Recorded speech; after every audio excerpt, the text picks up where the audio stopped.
يلغى القانون رقم 80 سنة 1936 بالموافقة على معاهدة الصداقة والتحالف الموقعة بلندن 26 أغسطس سنة 1936 والاتفاق المرافق لها الخاص بالإعفاءات والميزات التي تتمتع بها القوات البريطانية الموجودة في المملكة المصرية.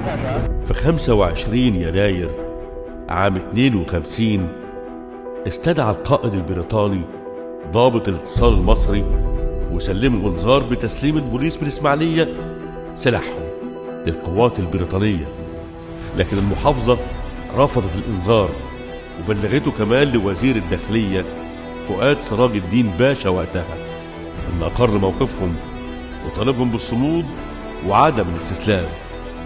لكن القائد البريطاني جنونه هجمت قواته ودباباته وعرباته المصفحة ب7,000 جندي، اسم أول البستان.